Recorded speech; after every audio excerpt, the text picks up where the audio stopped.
there, dear mourners. Welcome to the first court of the Deadstream of 2019. We felt a little bad for our Flesh faction followers who lost twice last year in the Underworld games. So we're going to kick off the new year with a Flesh-tastic episode. We've got a very special guest here in the studio for you, the Queen of the Dead, Chrissy Lynn. This fantastic cosplayer and special effects makeup artist has reprised the Queen not once, but twice at San Diego Comic-Con with us. So we're going to get a look behind the scenes at Chrissy and her process. But we also have a ton of Flesh Faction goodies to share with you in the new year. Bree is going to do a special segment with a Cleopsis print and a special Cleopsis surprise that's wearable. And we've got the Poxxil Premium Format Figure here in the studio with us, and we're going to look at that with Miss Chrissy Lynn as well. So stay tuned. We'll be back with Chrissy in just a minute, but now we're going to cut to a special little video so you can see some of Chrissy Lynn's handiwork for yourself.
Welcome back. I'm here with a very special guest. Welcome, Chrissy Lynn. Hello.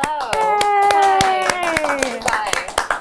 Hi. You've just been treated to some of Chrissy's handiwork and some fine photography from our Sideshow photographers. But you've been the queen not once, but twice. Which is incredible, in two very different costumes. And I see you brought with you today some amazing props that you've made. I did. That's awesome. Before we dig into these, let's talk a little bit about you and your incredible resume. You're a designer, so you do costumes and props. You're a wig and hair stylist. You do special effects, makeup, and kind of prosthetics, special effectsy type facial things. all of the things. Costume tailor, and you cosplay yourself as well. How did you get into all that? That's incredible. Well, I mean, I used to dress up a lot when I was a kid. Like, I just would go through trunk drawers of like Halloween costumes and, I don't know, mom's old clothes, and just I liked dressing up, and I liked getting all my friends together to dress up, and just to like dress up and not do anything, just sit there, idle, dressed up, and just be weird. And then like we'd go around the neighborhood and we'd recreate certain scenes out of movies and cartoons and stuff. And then I always wanted to go to fashion school. Like my desire in high school was like, I'm gonna go to fashion school and I'm gonna be a designer. And then I didn't do any of that at all. I actually did a completely different, took a different route. And I got involved in makeup because of my steady hand, because I'm an artist. I'm a charcoal artist penciler. And just being an artist and having an artist background, my sister's an artist, and my dad's dad was a commercial artist, and just a family of artists growing up. And what better canvas than the human face? So I switched canvases. That's the thing I used to always say is I switched from paper to someone's face and their body. And awesome. So you went to school for that? You studied that? Well, I took a lot of art. I took art classes in high school and then a little bit in college, and I took a lot of music too. So again, you were just talking about art. That, right? You're a flautist. I am a flautist. Play the flute, and then singing too. So I used to sing in jazz band and all that. But probably the like motor control and discipline of an instrument probably actually relates really well to the fine motor control you need. And then hand-eye coordination, all that. All of those things are huge factors in what I did. So going from makeup into cosplaying the first time was 2010. That was the very first time I ever was like, well, I've been going to San Diego Comic-Con since 2004. But it never occurred to me like, oh, I could dress up as my favorite characters. And what did you cosplay as? Well, of course, naturally, I cosplayed as Catwoman first. Because your favorite, DC right? fangirl, I read comic books growing up, and I still do. Which costume did you do? So I did a really alternate version. It's like back in the day, Stan Lee did a Stan Lee's Imagines. So in the Marvel side, he took DC characters and kind of made them his own. Redesign them. So I did, it's just a black cat suit, big long claws, big black hair. Like she was really different looking. And I had my best friend Mac be my Ivy, because she's always going to be my Ivy. And we had a Harley Quinn, and we just besties. we cosplayed as like our versions of the Sirens. And then I did my first big group, and it was Classy Lantern Corps. So we took all the lanterns, but we had cocktail dresses. And I'm all about Sinestro, so I had the yellow dress. Nice. And that's when I really learned that I loved cosplaying with groups and people and my friends. Because it was just like being a kid again and dressing up and, staring idly doing nothing. I'm not an actress. So, yeah. But there's definitely some sort of magic when you get together and everyone's kind of dressed up together. And I think it's why a lot of movies with practical effects have this special something to them. There's something about being in that environment, and there's nothing more environmental than being around real. other people. It's like very real. And then, so I pride myself on my cosplay groups years and years after that, and just excelled in all my skills from special effects makeup to prop building and learning. And I want to absorb as much as I can, because one of these days I might not be able to say, hey, can you make this for me? Like, no, I want to make that. I want to learn how to make that. And then explore it myself and teach myself new techniques that maybe no one else has. So that's incredible. I've watched some of your videos on Twitch and some of your making of, and I think it's really cool that aside from the performance side that you've really gotten into, and it's been a self-education in prop and costume making as well. So let's talk a little bit about what did you bring with you today? I brought a piece from year one, which is 2017's Queen, and then last year for 2018. So this where was would this from be last year. On the Queen's costume? This actually goes on the back. It's the spine right here. Yes. And there are snaps. And what is this made of? So this is covered in a deer hide. When I work with real leather, I like deer or cow hide because it's very soft and it stretches. It's very malleable.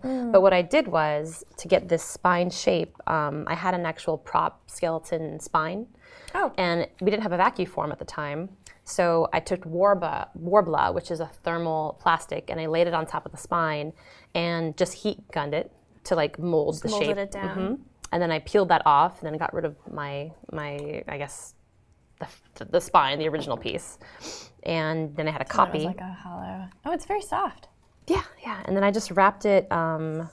It's all Warbla. These are all individual Warbla pieces. And then I wrapped it with the deer hide. So you sculpted those yourself? Yeah, I made these myself. And this was all just based off of artwork. There's no statue for this design, so.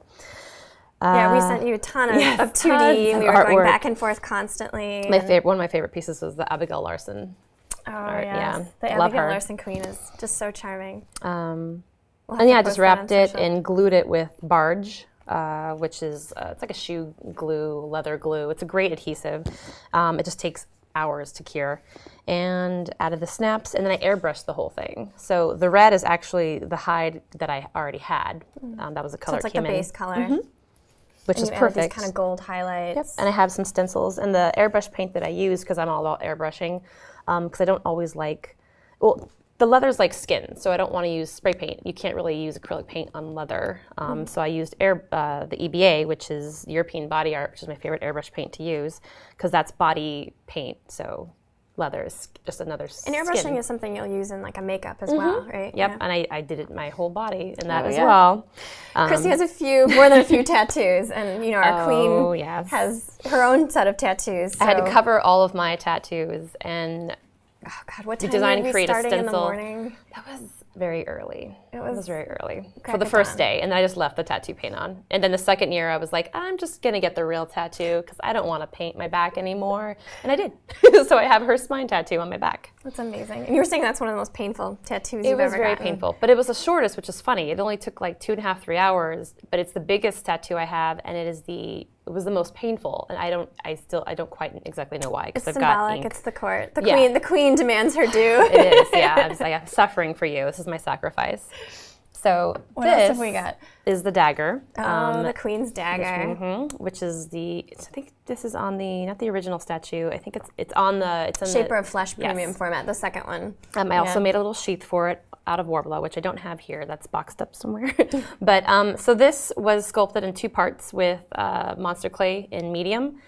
It was this part, and the handle was a separate part. And then you had 2 molds. So then those 2 molds were then brought together. And we use Smooth On, by the way. Smooth On is the brand for all the silicone casting, molding, and parts that we use to make these things. The detail in here is just incredible. Yeah, that was the back of a, and I don't know if that exists. I kind of feel like I came up with that. It's the back of a paintbrush, little round edge. So it was just dipping that in there. And that's what I used to sculpt the entire silicone bikini. That was the technique. To get that sort of like the pitting that you see in down. And then Hal of Pixel Arts Props, who worked on the first costume with me, he sculpted this one. And we used Smooth Cast 320 to create the actual plastic whole piece. So it was putting the 2 molds together and creating a whole 3rd mold, and then putting the Smooth on 320 in there. And then it naturally has a bone color. But again, I airbrushed this. And the blood I added later, you're sure you're wondering about that. The blood I had actually added later for a whole different demo I did at LA Comic-Con last October. It looks so realistic. I mean, really. What did you do to get kind of the blood looks very... So it's not like a staged blood, which is gross and corn syrupy, and we don't like to have that on us. EBA makes alcohol-based blood paints. So it's paint, but it looks like blood. And I just brushed it on. And it stayed nice and bright. And it's not going to come off, and it's not going to be gooey and goopy. But yeah, so this is one of, I have like 2 of these at home. I've got one in my office. Yes, Hal made a bunch for everybody. Awesome. I do love this thing. Very cool, very cool. I should say too, before we move on to the next piece, if you have any questions for Chrissy, put them in the chat, because we're going to do a little live Q&A at the end of the segment too. So please, if you're having questions as she's talking, let us know, and we'll talk about them in a minute.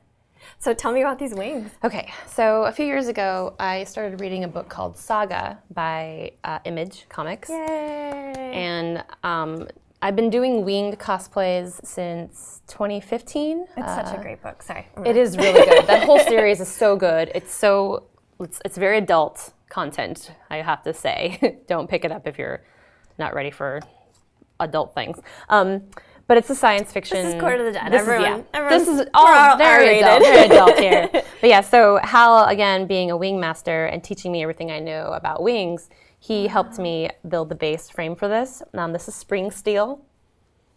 And you can see the pieces along there. They're so delicate. That's beautiful. Yeah. And all these little veins. How did you achieve that? Fish wire. So you actually attached them to the frame and kind of molded them, and then... I laid them down. So each wing comes off of this harness separately, so I can pack them for travel, which is great. But it's basically, you know that shrink wrap, like cellophane, plasticky gift wrap stuff that you buy at like Michael's or craft store? That's what this is made out of. That's incredible. And we layer it together like a sandwich. We use Spray 90, which is an adhesive, and we randomly cut out and put the pieces of the fish wire for the veins everywhere. And then we glued it together, shrunk it down with a heat gun, and then torched excess bits here and there. And then I painted it all. And then these pieces, because it goes on me like this, these pieces are Warbler and foam. And are they padded with something so it doesn't like chafe on you when you wear it? It doesn't. It's so soft already. The foam's on the inside. It's so lightweight too. Yes, that was the goal, is lightweight, especially if it's sitting on my back. And it does actually run itself through my bra strap, so I don't have to it's not going to go anywhere once it's on me. Oh, clever. Yeah, that was Warbler, and I shaped them and just modeled them based off of all the art that I saw. And I'm actually revisiting that cosplay again this year because I love the character, I love the books, and they're still going. Such a good story. It's such a good story. It's so different. But yeah, I made those with Hal. And those are just some of the things that I like to make and build. Thank you for bringing these in. I know when you were considering what to bring in for the show, you were like, well, what can I bring that's not going to be so gigantic? Big, yeah. Do you have a favorite cosplay you've done or anything you couldn't bring because it was too big but you'd like to talk about? I know you've done a ton. We showed some. You've done like Rogue from the X-Men and obviously a couple different versions of Catwoman. Yes, I will always continue to do multiple versions of Catwoman.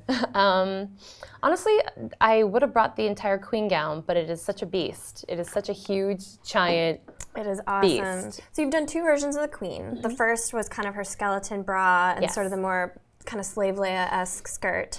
And then the second, based on 2D artwork we did, I mean, you really kind of went and invented and designed your own version. Yeah, my favorite part of the working queen. about that was, the name's blanking on me. I believe it's in the book, but it's like the cut-off version of her standing next to death. And when I was really staring at this art, I noticed that the bottom of her dress looked like innards, like guts. Yeah. So I was like, how do I She's flesh faction. Yeah. How do I achieve that without making a bunch of, because the special effects artist in me is like, wait, I can achieve this. And I'm all latex, silicone. And I'm like, no. Silicone's really heavy. It's got to be a lot more simpler. Because I wanted Because you're this on the to show be floor for hours. Really. yeah. You know, And talking to fans. Yep, and just being her and on as her the whole time. So I'm not gonna lie, shouldn't send you all the photos, but I had 3 or 4 different variations of that front Oh my gosh. that I had done and That's a lot of mocked work up. to cycle It was through. a lot of work. It was fun though. It was a good learning experience. But I ended up getting crushed velvet and twisting it and getting like long versions of it, and then I'd let it go. I'd like release it, and it already made that weird like shape. So then I was like, I'll just buy more of that. So I went and got a bunch of that, put it all together. In the art, she's got these little skulls that are kind of, they look like skulls. They may or may not be. Always skulls if it's Court of the Dead. Yes, always. So More skulls. I had my friend Igor, he specializes in, well, he's a prop maker, but I knew that he could, Perfectly named for that. yes, he can do a 3D printout of these for me. Because the one thing I don't do is I do some, well, I like 3D printed stuff, but I don't have a 3D printer or the capacity or the time for that. So I just outsourced those, and then I painted them once I got them and I stuck them on. Yeah, and then I wanted the costume to be extremely easy and not all one dress. So my friend Jessie Thaxton and I, my design partner, she's a master seamstress, costume maker, designer. And one thing, I've only been sewing for about 3 years. So I am still getting patterns down and I'm still trying to figure out like actual full I mean, it's a garments. whole other. It's a whole other Yeah. thing. And I'm that person that wants to learn and make and do all the things. So she helped me with the bolero jacket. And I came up with the design of the skirt by myself. Gorgeous. It was like this quasi-Victorian. Yes. And like you said, that had the kind of I made a innards hoop, bustle. and if you've ever made a hoop, it is a nightmare. It is an absolute nightmare. It's fun to make, but it's Worth the effort, though. worth the effort. It had a little pillow butt on it, and I'd put it on. I'm like, look at my cage, and it hurts. And then So it was really through trial and error that you came up Yes. with the effect, which was perfect because it was like everything flesh fashion related. It's kind of really gross, but then when you get in there and look at it, it's actually really beautiful. Yes. Like it's not actual literal innards. So yeah. that's neat. And like then. the same with the spine. And then of course I airbrushed the entire thing because I just love airbrushing. And you burned it too, didn't you? I did. If I recall. I did. I set. I remember the day you told me you were going to do that. I was I'm like, setting really? some of this Sure, on let's fire. set this on The fire. studio's going to be just fine. This is fine. But, Yeah. like, torch the edges to kind of get that bedraggled, haunted look. What ended up being more safe was I took a rasp and I cut through. What's a rasp? A rasp it's basically something in theater costuming design. It's what you use to distress and tatter and tear and rip apart of a thing. Yeah. When we do post-apocalyptic wardrobe for productions or good old Wasteland Weekend, we use that to run holes that look natural, or to shred things. The Speed opposite up the aging of, process. Yeah, exactly. What another cool tool that I use is sweater stone. You can also get that like on Amazon, and it's a little like block that you use to take out knots in knit and linen and sweaters. Oh yeah. But I use it to put holes and rip things apart. So And is that like a common trick of the trade, or is that something that you just do? I is that a picked it- Chrissy trick? That's not a Chrissy trick. I picked that up from someone who works in wardrobe. And she's the only person I have ever seen use it for that. So, but then when you pick up a skill, like a technique from someone with a device, you end up using it for even other things. So then you have that new skill, and then someone else who may take that one creates a new one and a new one. And that's usually what I find a lot in this community as a builder and a maker. Well, tools of the trade that everyone kind of. It's the gift that keeps on giving. So I know you said earlier that you're not an actress, but I mean, you did a fantastic job as the queen and interacting with fans, and I think you've probably modestly understated your talent in that arena. Tell us a little bit about what it was like to play the Queen and really interact with thousands of people on the show floor in San Diego. So when I kind of discovered her, I've been a Sideshow fan for years, but when I discovered her in 2016 and the whole Court of the Dead, I was just like, what is this? This was created for me. I immediately went home after Comic-Con and I went online, I just looked up. And I'd actually been watching two friends, Rachel and Kelton. And Alicia, Alicia, she goes by Vert Vixen. Vert Vixen Cosplay. They had done Acre, yeah, and Shard. And I was like, well, that's cool. And I was watching them work on their progress and do their thing. And then I was like, I need to know what this is. So I immediately, when I saw them at Comic-Con, I went home after the convention. I looked it all up and was reading everything. And I immediately fell in love with the Queen. And I was like, I'm going to build that. I'm going to make that. Yep, that's what I'm going to be. And it makes sense. The most powerful female in the pantheon of the That's court. right, of it's course. Very fitting. Absolutely. Do you feel different when you put on the costume? I do, and it's really weird. But so after hours of airbrush makeup, adding tattoos, putting the face on, getting the wig on, which was styled by my roommate Jessica Mills. She's a brilliant wig maker, and then the crown and everything. You feel you're about there. You're so close to being her, so close to being there. But the biggest thing for me, cosmetically, to really make me her, is the contact lenses. Oh yes, and those are kind of a nightmare, aren't they? I mean, they can be. These they're lenses huge. were they're not custom. like a normal contact, right? No, they're not. The Yeah, iris. and the regular size for contact lenses is like 0.14. These are 0.18s. Which are a little bit bigger. They're not like Scaleras by any means, but Sam Hain lenses custom painted these, and I sent him pictures of the statue, and I was like, make them look like hers, and that's what he does. He's a custom painter for lenses and has a whole custom line of lenses, very high end movie quality. So once I put those on, I immediately I'm not me anymore. I'm now her. Even getting from... And it's amazing. I mean, I've been held within your gaze as the Queen, and those ice blue eyes are like a tractor ray. You're just like, oh. Not of this world, completely otherworldly. And even traveling from the hotel through the crowd to the booth, I am her. Yeah, it's weird. And everyone just they get out of the way. And I usually have a handler or two with me, especially this last year, because it was a really big gown that kept getting stepped on, which is fine. I chose this life, I have to remind myself. I made choices, and I wanted her to have a gut train, okay? Trailing entrails. Yes, entrails. We have a ton of questions for you, so let's dig into some of these. Yes. Someone is wondering, how long does it take you to put on the costume, the makeup, etc.? I mean, we really... you were on the show floor at 10 or 11, so what time did you about get started in the morning? The first day for year one in the silicone bikini, I had my airbrush artist come at 5 or 6. And that was glued onto you. I mean, that was... Also glued to my body.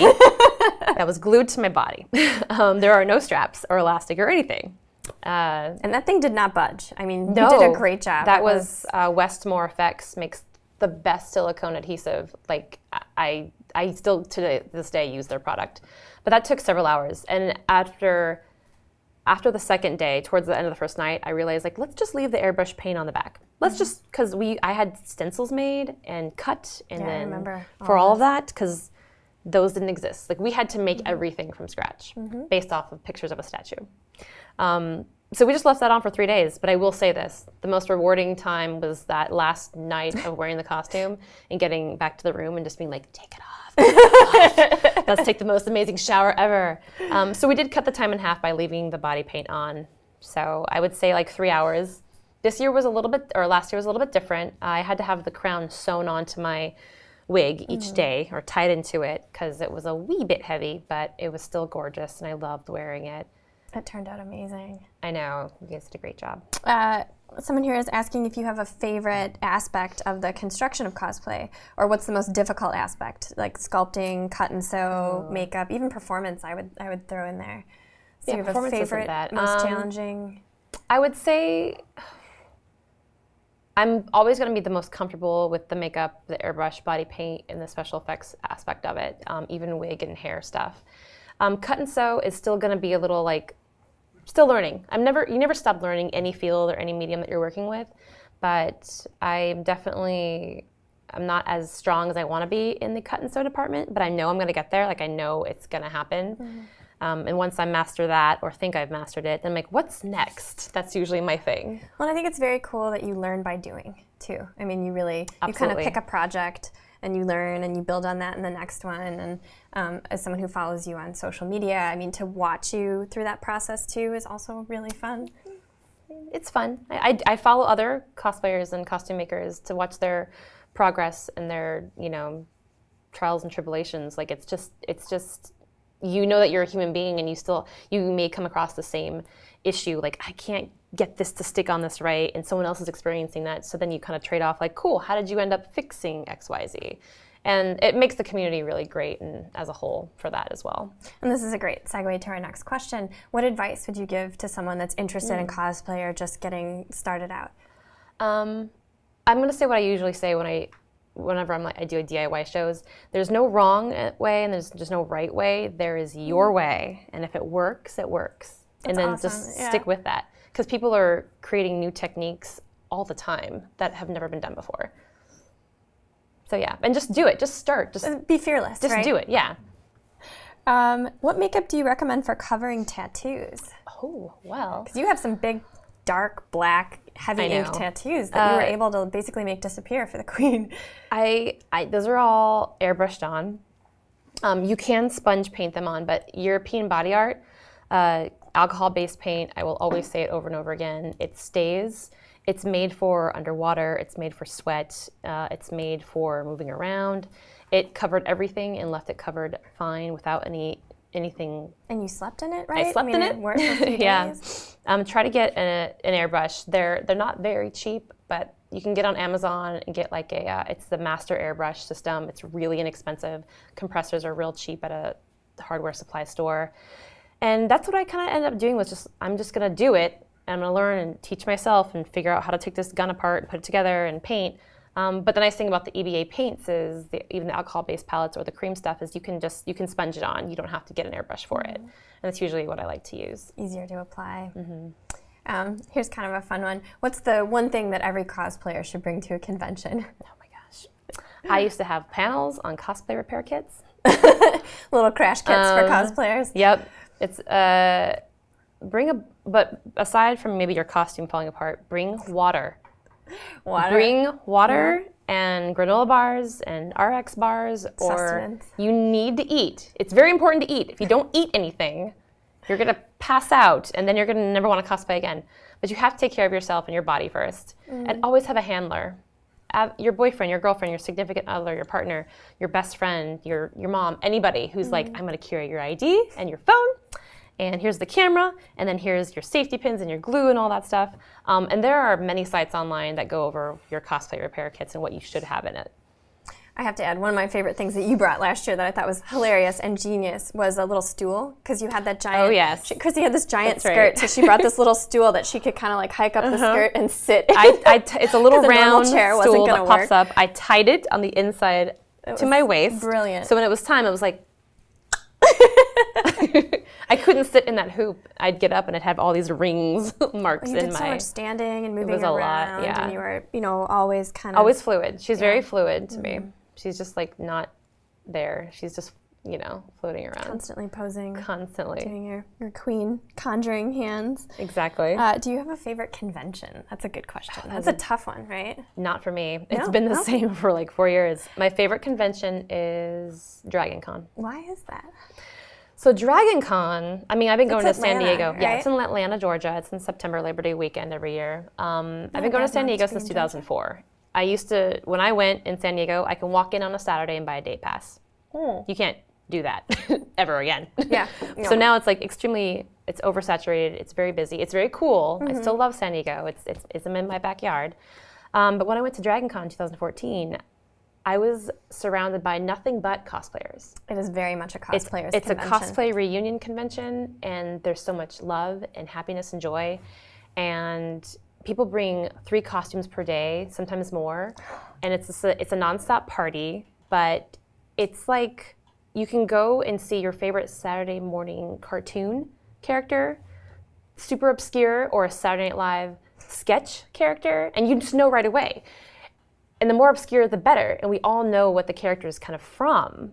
Whereas if you were to go to a mainstream, like very studio-driven spaces like San Diego or even New York is kind of getting there too, it's all mainstream. It's like, oh, that's the show that's on right now. And you can see the trends in cosplayers at conventions. I mean, like last year it was Harley in the year. You can kind of see like what's the character new, this up. year. That's I remember going to be the Negan here, where everyone was Negan. Baseball bats everywhere. And then the Harley Negan crossovers because of the bat. Of course. Yes. Yeah. But Dragon Con is just, it's the convention itself, which isn't even part of the hotels that host the party and the nonstop cosplay aspect of it. It's a lot of independent, cool, artsy, fantasy, sci-fi stuff. It's not like, here's the Nickelodeon booth, here's the Fox booth. It's none of that. And like an artist alley, but for cosplayers. Yes. Yeah. That's a really good, and in Atlanta. Describing it. And in Atlanta. Lots of peaches and lots of epic food. Yeah, Dragon Con is my favorite. Let's pick one more question. There's so many, but maybe you can pop online a little bit later today. Yes, I can. And look through these and answer a few. What inspires you to create characters or cosplay? So how do you pick projects, I think, is kind of what this question is asking, and what kind of drives that? At first, starting out, it was like, what can I make and build? Where's my skill set at? When it comes to like a cat suit, I am not comfortable with spandex. I also don't own a serger. And who knows what I'm talking about, you know what I'm talking about. Serger is a sewing machine for stretchy fabrics, specifically. Specifically. Right? Or you can use cotton. It's almost anything. It's just it's what closes the seam. It's like I can't describe it. Again, cut and sew is not my forte. Not yet. I'm getting there. And then before that, newer times, it was like, who looks like me? Who can I identify with? Who do I, like before, there was a lot of controversy over cosplaying characters that were not your gender or your race, your ethnicity, anything like that. And all those barriers have been blown apart now, and you can cosplay anything you want. I think that's awesome. It brings me so much joy. Because that's what heroes are. They inspire you no matter. Especially the gender bent ones. Like when I did Hellboy a few years ago, a lot of people kept calling me Hellgirl, and I'm like, that doesn't exist. That character doesn't exist. I am Hellboy. Call me Hellboy. I have boobs, but I'm Hellboy. Which I do want to revisit that as well. That'd be awesome. Especially with the new. I can imagine, with your sculpting skills, the fist you could do would be incredible. Yeah, I mean, I do have the right hand of Doom at home, and that's made out of foam. It's really cool. I didn't make that one though, but it was the first that this prop maker had made, and now she's made hundreds since. But So you started with what you could produce skill set. You moved on to who looks like me, and it sounds like the third and final stage of that is just whoever inspires you. And over the since it's been almost 10 years, everything inspires me. I can't go anywhere without looking at something, and I'm going to build that next. I'm going to make that next. Like, my goal this year is to do the Sideshow Evil Lyn statue. That would be incredible. I've been dying to make that for like the last 2 or 3 years, and I want you guys all to hold me accountable. I'm going to make that this year. That'll be my probably biggest armor, like heavy armor piece. Oh, that'll be amazing. That headpiece will be a challenge. I'm dying. I'm ready for it. But also, I find even with the Queen, I was like, cool, what do I want to learn next? What's the new thing that I want to learn? And I was like, I want to sculpt a whole costume. So you guys allowing me to make the Queen costume the first year was like, great, done. I have the excuse. Now I have to do it. So now that I've done that and I've mastered it, I can move on to I'll take that skill set, I'll bring it into the new costume, but everything, I can walk outside and something on my street corner will inspire me. And then going to theme parks is a nightmare because walking around, everything inspires you. Same with other conventions, DragCon, Monsterpalooza. Oh, that's a great one. Like FairyCon, everything is inspiring. Especially, and then I have a huge wall of comic books and graphic novels. It's so hard. And you guys know that you all have these giant lists of things you're not going to get done, but you're going to at some point. It just goes on and on. Like if any cosplayer, if they don't have 20 costumes in their to-do list, they're doing it wrong.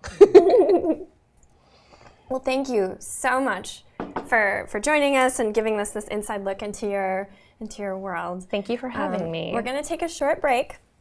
And when we get back, Bree is going to tell you a little bit about a new Cleopsis art print and preview a new special wearable Cleopsis item. And stay tuned, because after that, Christy and I will be back to look at the Poxxil Premium Format.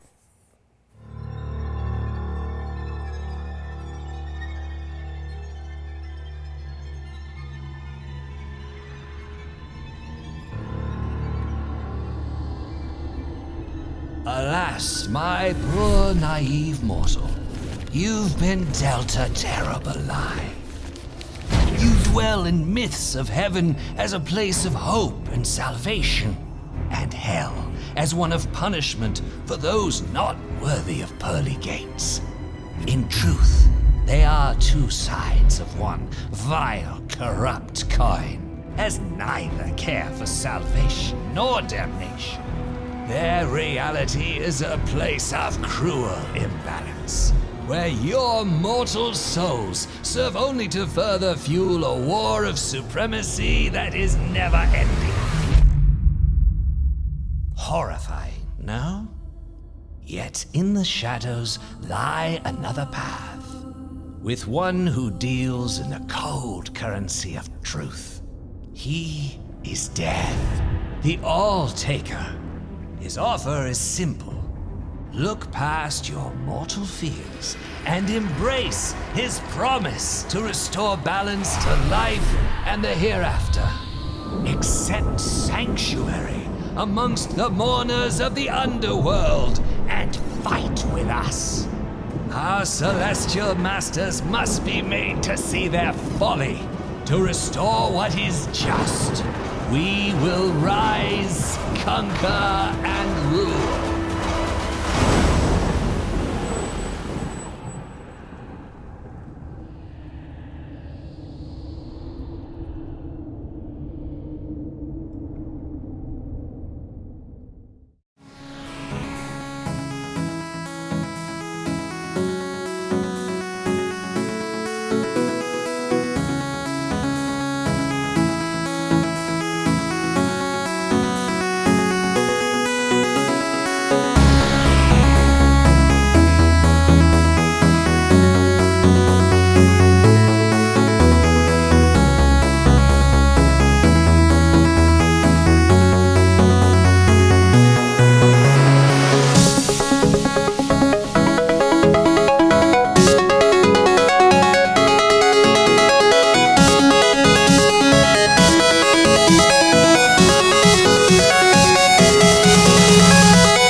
everyone, and welcome back to the Court of the Deadstream.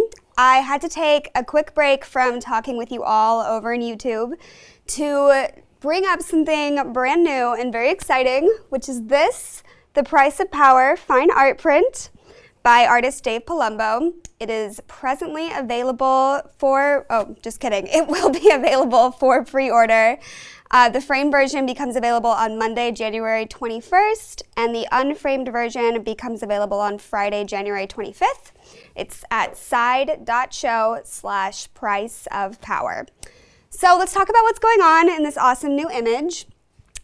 This is Cleopsis. Cleopsis is one of my favorite characters from the Court of the Dead.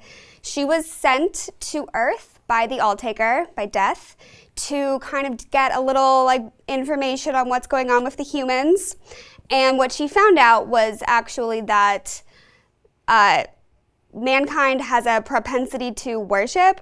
So quickly, a little too quickly, she built this empire and she gained all of this sort of prominence and began to rule that empire and became so powerful that heaven and hell started to notice how much power she had, and they weren't huge fans of that.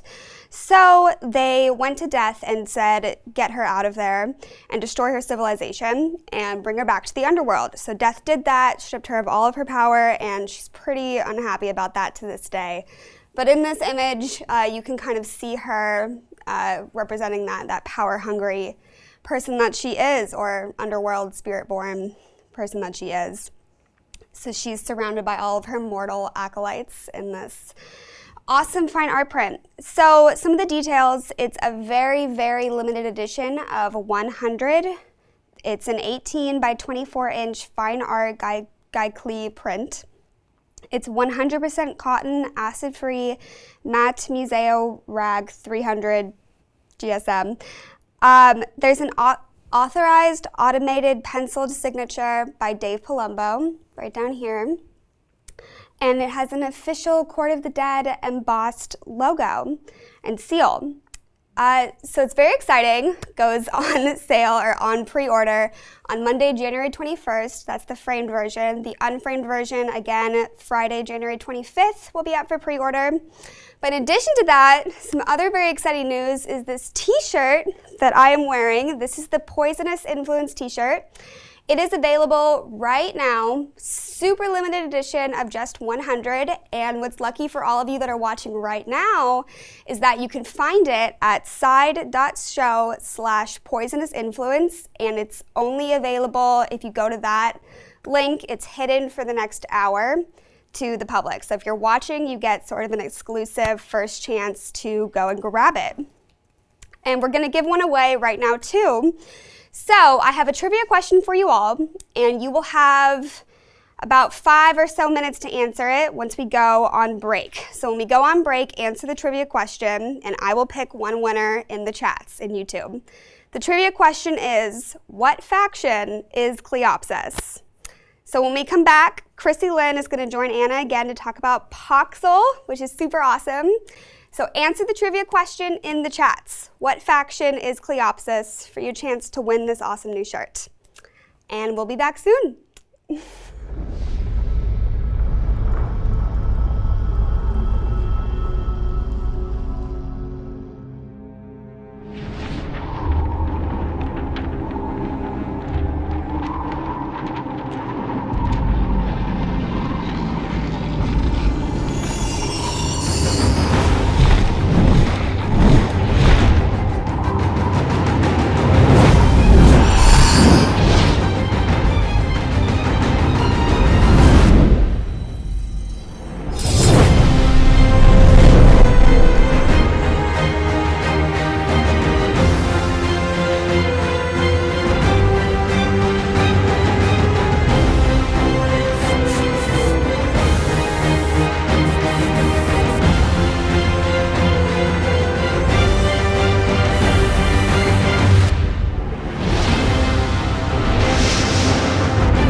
Welcome back.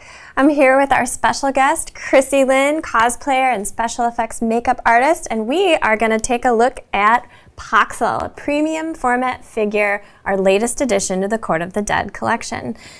You can sign up for a preview of this fine fellow at side.show/Poxxil.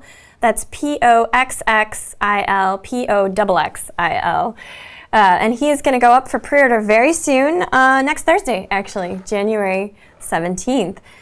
So let's take a closer look at this guy. Yes, please. Chrissy, you were saying he reminded you of a certain someone. A Skeksis. Yeah, he does look a little bit like a Skeksis from a dark crystal. Yep. In keeping with our Flesh Faction theme, Poxxil is Flesh Faction, but he's also kind of one of the more gray area characters in the Court of the Dead. He's what's known as a Scourger. And that's the nice term for it. They call him like needle picks and bone picks. And basically, this guy runs around after the Reapers come through and collect souls, and he'll grab the little bits of etheria that kind of got left behind. So he's kind of like a vulture. Yeah, he is very much like a vulture. Yeah. And so that his kind of questionable status is you can see him. He's kind of a gnarly creature here. I mean, going back to being inspired by every little thing I do in life, I'm looking at his mask and I'm like, I'm gonna make that when I get home. How would I build this as like a 2-person cosplay, 1-person cosplay? Yeah, you were saying if you were doing this as a cosplay, because I was joking, it'd be terrible for your back because you'd be hunched over, but you would actually take a different approach to him. Yeah, I would just think of a person wearing this would be this whole front portion of it, and then you'd be in a black bodysuit down here, and you'd have to build something that comes up behind you back here, or 2 people could wear this. So someone would have to be Poxxil butt, basically. Yeah, like I'm Poxxil's Bird butt. butt. I signed up for that. It's my life now. Let's take a look at a few of his, because this is such a detailed figure. He's got a ton of like little soul collecting things in here. So intricate. I didn't get a chance at San Diego to really stare at all the details on this. And this was sculpted traditionally by Mark Newman, who is an amazing master sculptor, who actually also sculpted both the Queen figures. So in continuing with inspiring you, he's got little bits in here. He's got a collection of bone. I have one of these at home. He's got some little like magical pots and bits and things where he can put I love the etheria. spoons. Yeah, he's got a little trifecta of spoons there. Because you just got to be like, I need to eat. Got to eat. He's like me at Wasteland Weekend. Everything about this. There's some amazing cut and sew here by Tim Hansen and Esther Scandunas. He's got like a hood, and he's got this skirt that's got a couple different layers to it. This is kind of like the technique that you were talking about. The twisting of with this underlayer where it's cut specifically to that's kind of what twist the up. guts of the Queen's dress was like. Yep, that's exactly what I did. So very in keeping with the faction. Oh, and like the rasp that I was talking about, all this wear and tear on the front, his little hood. Here, let's turn that to the camera right so you there. can show. That's kind of what the rasp would have done. All of this natural, organic looking wear and tear. And the cool thing about that for premium format figures, it means that really each figure is kind of unique, right? Because it's done all by hand. Different and consistent. There's not like a mass-produced factory busting out all of these and they're all cookie cutter and the same, which is amazing. Weathering will be different on every different Paint different too. Poxxil. Yeah, this was paint's painted by beautiful. Tom Gilliland and Casey Love, so 2 just amazing painters that collaborated on this piece. I really love kind of the judicious use of some of the gloss hits to some of the matte, especially with the flesh. It really creates a very believable, shrunken-looking hide there with some pretty of the weathering. And disgusting. I love it. You see kind of some of the, on this side, it's kind of the top hits with the darker colors. And we can turn it around too. Like his muscles have this really gnarly, bruised Yeah, there's some kind of look the to gloss them. on this guy right here. Oh, so gross. Let's see some details. Obviously, this is a quarter scale premium format figure. He is a little over 25 inches tall and he weighs about 12 pounds. So he's actually one of the smaller quarter scale figures, which is nice. You can fit him in a About the size of my cat. shelf Great. space. It's perfect. You have a feeling your cat would face off with him with his kind of like Yeah, Harlock, bird maybe blood. Furiosa. But this mask though does the mask come off? It does. And so this is the collector's version that comes with this mask, which is his Scourger's mask. And then here, would you hold this up for the camera while I attempt to not break this prototype? This is the exclusive version. That's the Pestilent Mask, which refers to Poxxil's most favorite. I know you're getting to get the reaction of it. He's face only a mother can love. He's not the prettiest, but you know, he's beautiful. You're the queen, so there's some motherly love. Poxxil loves plagues. Gives him a lot of opportunity to run around and pick off the weak. Same though. So that's a nod to that. And here is that lovely face that Chrissy was reacting to. Yeah, it's a little worm-eaten. It's real good. There, he's You were saying that he needs a pocket for some chapstick. Yeah, his little. Sorry, I'm just gonna. These details are incredible. But if I were him, I'd put my chapstick in here, my cell phone right there. That's where that would live. But you know, you don't get a chance to really like when you stare at something like this. And it's not just the details in the fabric, the little outfit, his armor, everything dangling off of him is individually dangling off of him. And even down here, his base is also stunning. If you get a chance to see, I just actually noticed this little femur bone, this little hip bone down there. I was like, oh, hello. So he's making his way over a battlefield in which there's obviously, the war is long gone, there's some decay, so there's some bits and pieces and bones for him to kind of go through. The colors are incredible. I appreciate that you noticed that, because that purple there is kind of the color of evil and corruption in the Court of the Dead and in the Underworld, so this is sort of a nod to his... Of course it's my favorite color. ...status as somewhat of a non-trustworthy character. Oh, so if anyone, let's see, we'll take a look here. We are taking questions if you have any questions about the figure, so please submit those in chat. Like you noticed, he does have a very detailed belt. There's some cut and sew above the figure, and then on top of that, we actually have a few sculpted pieces. I don't even know what you would call this. It's like a skirt piece that hangs from the belt harness and then the kind of side, but it says, I guess his utility belt. With all his different. But I'm wondering, like, would that be his like leather armor, like belt, or would it be a little more solid? Bit like armor. Maybe it's bone. Well, he's flesh faction, so I'm gonna guess it's leather. Yeah, not bone. There. And I thought this was funny. You thought this looks little like bit a here. sonic screwdriver. So he's got his little sonic screwdriver. Maybe he's harvested a doctor recently. Good for you. Those aren't easy to catch. Well, a little bit like a. No, he's General really, Grievous connecting really cool. lightsaber hilts there. Yeah. He's a pretty guy. I love the hood. And this has one cool thing I noticed, and this is something as a costumer, what cosplayers do is there's wire on the inside of this fabric so that you can shape it, and that's what I did with my queen skirt the first year. And what's the benefit of having that wire? It gives you control of where the fabric's going, so if you want something to look like it's floating or moving in wind, it's like a skeleton for fabric. Give it some interesting posability. Exactly. Let's turn this around so we're just going to talk about it and not share it with you guys. This little wire. Someone is asking if we'd see him without his hood around his head, and yeah, I think we can do that. Do you want to try and lift it off? You'll be able to see where the mask keys in on the top of his head if we take the hood off. There's another sculpted piece there. But yeah, it goes all the way back, other than the key that sticks in that. But you can adjust the hood, so if you did want to, just for some reason, look at that face every day. I need more of that face. I need more of it. He's actually kind of cute. You're starting to take a shine to him, aren't you? Yeah, he's so real flesh pretty. action of you. Do you want to try and put his mask back on there? Let's see. Any plans for different scales of Poxxil? That is a great question. We are currently working on different scales of some other characters. None of Poxxil at the moment, but that doesn't mean he's off the table for the future.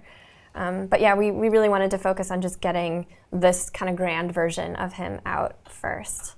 He's definitely got some other iterations. Are those bones meant to be his spine or wooden stakes driven into him? Those are his spine, yeah. So being a flesh faction. These are the stakes that are in him. You know what, you're right? Yeah, but these are the both. Yeah, it's both, as we've just answered. So there are spikes that he's conveniently driven into his sides so that he can hang his dingly bits from from the cord, but then this is his spine across the top, which being a So pretty. flesh faction creature created by the queen.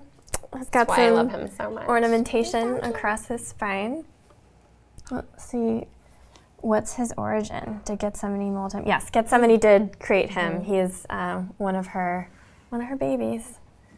All in his questionable, untrustworthy bird-like status.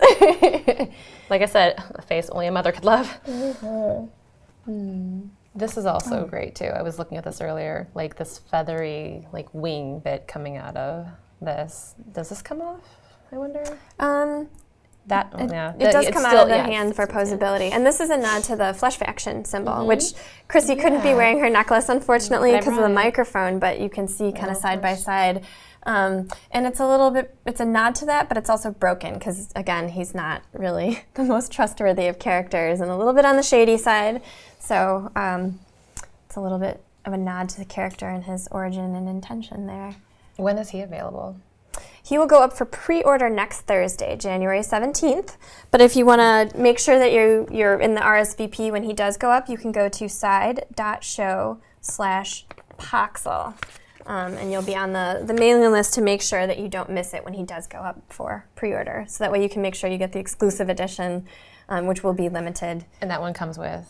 It comes with that mask. And the stand, too, which is cool. Yeah, the stands are rad. I do like that there's stands for different masks or faces. I love it when we can do that for a figure because I have at home just boxes upon boxes of swap out heads and masks. They just sit in there, but like if you can display it with your statue, that's also awesome.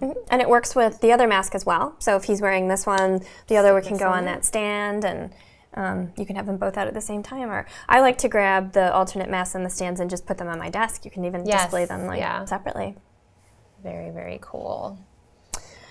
All right. Well, thank you so much for taking a deeper look at Poxxil with me. Thank you all for joining us for this Flesh Faction show. I hope that this has inspired our Flesh Faction followers in the audience so that when we do return to the Underworld games, y'all have a little more game to bring against Bone and Spirit. Thank you, Chrissy, for joining us. Thank you, Bree, for doing a preview of our Cleopsis premium art prints. And don't forget to check out side.show/poisonous influence. That awesome Cleopsis t-shirt is available exclusively to just you all for the next hour. So get it while you can. It's not going to last very long with just 100 pieces. Thank you for joining us. Happy New Year again, and rise, conquer, rule.